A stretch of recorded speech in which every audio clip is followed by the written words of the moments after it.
સ્વાગત છે દોસ્તો તમારું આપણી રોકીભાઈ ચેનલમાં। તો દોસ્તો આજે આપણે મુલાકાત લઈશું પાવાગઢની। અને હા દોસ્તો, હવે માતા મહાકાળીના નોરતા ચાલુ થાય છે, તો આજે આપણે દર્શન કરીશું માતા મહાકાળીના। અને હા, એક વાત બીજી, જો મિત્રો તમારે બસમાં જવું હોય તો તમે બસમાં પણ તમે જઈ શકો છો। तो फाइनली दोस्तों हमें माची सुधी पहुंची गया है। आ गेट है पाछळ अंदर माची ની અંદર પ્રવેશ કરવાનો। તો અહીંયાથી અમે જઈશું ઉપર, તો બ્લોગમાં બન્યા રહો કન્ટિન્યુ। ચાલો અહીંયા જોવો તમે, અહીંયા પાણી પણ બહુ જ પડ્યું છે, તો ઉપરથી પાણી આવી રહ્યું છે, તો તમે અહીંયા આવો અને વરસાદનું પાણી આવતું તો અહીંયા ધ્યાનથી ચાલજો, કેમ કે તમે અહીંયા પગ પગ લસરી જાય તો તમે પડી પણ શકો છો। તો વરસાદ હવે બંધ થઈ ગયો છે અને આપણે પહોંચી ગયા છે માચી। અને તમે માચી પહોંચશો એટલે ત્યાંથી દુકાનો ચાલુ થઈ જશે। ગમે તેટલો વરસાદ પડે કે ગમે તેવું વાવાઝોડું આવે, પણ ભક્તો મહાકાળીના દર્શન કરવાનું નથી ચૂકતા। અને આજનો મોસમ બહુ જ ઠંડો છે મિત્રો, તો આજે ચડવામાં પણ બહુ જ મજા આવશે। અને હા દોસ્તો, તમે અહીંયા ઉડન ખટોલામાંથી પણ તમે જઈ શકો છો। ફક્ત 180 રૂપિયા અહીંયા ટિકિટ છે। અને હા, તમે અહીંયાથી ચાલીને પણ જઈ શકો છો। અહીંયા તમારે ચડવા પડશે 1800 પગથિયા, અને તમારે આ રસ્તો છે ફક્ત 45 મિનિટનો આ રસ્તો તમારે થશે। તો ચાલો દોસ્તો, હવે આપણે જઈએ મહાકાળીના દર્શન કરવા માટે। તો વિડીયોમાં તમે બન્યા રહો, અને અમારો વિડીયો જો તમને પસંદ આવે તો અમારી ચેનલને સબસ્ક્રાઈબ કરી લેજો મિત્રો।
તો દોસ્તો, તમે રનિંગ ચાલુ કરશો એટલે તમારે આ વિશાલકાય દરવાજો તમારે પસાર કરવો પડશે, તેના પછી તમારે ઉપર ચડવાનું રહેશે। અને હા દોસ્તો, આ છે મકઈ કોઠાર। અહીંયા પ્રાચીન કાળ સમયમાં અહીંયા અનાજ ભરવામાં આવતું હતું, એટલા માટે આનું નામ છે મકઈ કોઠાર। તમે એના દર્શન તમે કરી શકો છો મિત્રો। તો તમે અહીંયા આવો તો આ મકઈ કોઠારના દર્શન કરવાનું તમે ના ભૂલતા મિત્રો।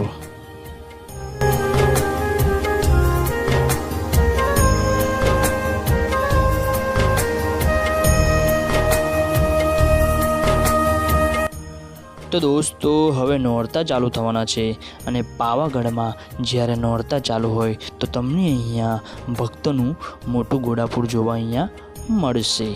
નોરતોમાં અહીંયા ઘણી માત્રામાં અહીંયા પબ્લિક થાય છે।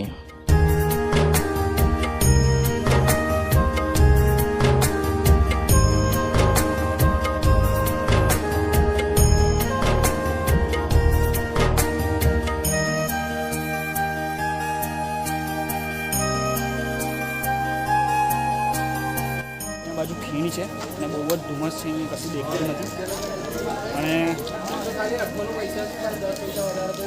આ રસ્તો છે ભદ્રકાલીના મંદિરે જવાનો, ભદ્રકાલીના મંદિરના જવાનો રસ્તો છે મિત્રો। તો તમે અહીંયાથી ભદ્રકાલીના દર્શન કરી શકો છો। અહીંયાથી જઈને લગભગ 3-4 કિલોમીટર થતું હશે અહીંયાથી જવાનું। અને અહીંયાથી મહાકાળીના મંદિરે જવાય છે। અહીં બાજુથી મહાકાળીના મંદિરે ઉપર મંદિર ઉપર જવાય છે। આપણે ત્યાં આગળ જઈને મહાકાળીના દર્શન કરીશું। અને હમણાં જ અમે અહીંયાથી પાણી લીધું છે, અને અહીંયા પાણીના બોટલનો ભાવ છે 30 રૂપિયા છે। જે નીચે 20 રૂપિયામાં બોટલ મળે છે એનો ભાવ છે 30 રૂપિયા। તો તમે જરૂર નીચેથી બોટલ લઈને આવજો। પાણી નીચેથી લઈને આવજો તો તમને સારું રહેશે, કેમ કે અહીંયા તો પાણીનો ભાવ બહુ જ સરકાર તો વધારે બધી વાત કમિશન છે. મારે. ચાલો મિત્રો, હવે આપણે ઉપર જઈએ માતાજીના દર્શન કરવા માટે.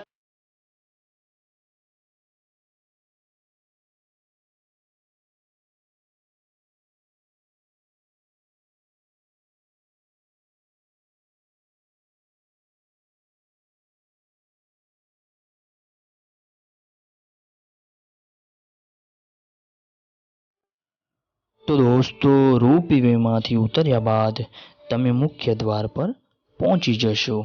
ત્યારબાદ તમારે રોપવેમાંથી ઉતર્યા બાદ તમારે ચઢવાના રહેશે 250 પગથિયા. ત્યારબાદ આપણે પહોંચી જઈશું પાવાગઢ પર્વતની ઉપર અને ત્યારબાદ તમને દર્શન થશે માં મહાકાળીના.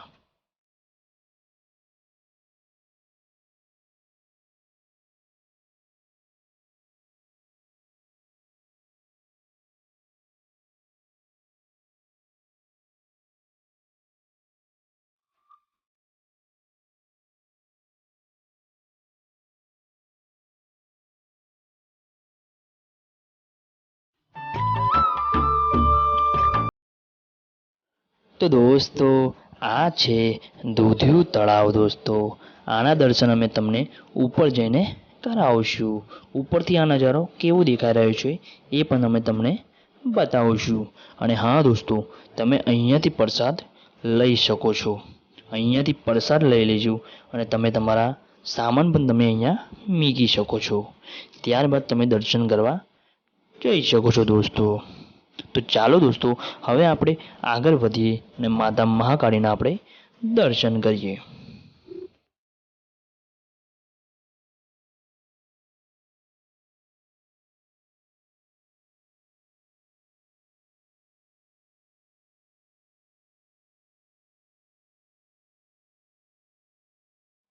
દોસ્તો, 2021માં અને 2020માં પાવાગઢનું કામ ચાલી રહ્યું છે અને પેલો જૂનો રસ્તો હતો એ મિત્રો બંધ કરી દીધો છે અને સુવિધા બહુ જ સારી કરી છે. પાવાગઢમાં જવા માટે તમને કોઈ પણ કષ્ટ નહીં થાય દોસ્તો.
આઈ હોપ કે દોસ્તો તમને અમારો આ વિડીયો પસંદ આવ્યો હશે, અને જો મિત્રો તમને અમારો આ વિડીયો પસંદ આવ્યો હોય તો અમારી ચેનલને સબસ્ક્રાઈબ કરી લેજો. અને આ પાર્ટ 1 છે. હજુ પાવાગઢના બધા બહુ જ પાર્ટ બાકી છે. બીજા પાર્ટમાં તમને 7 કોઠારના પણ તમને દર્શન થશે મિત્રો.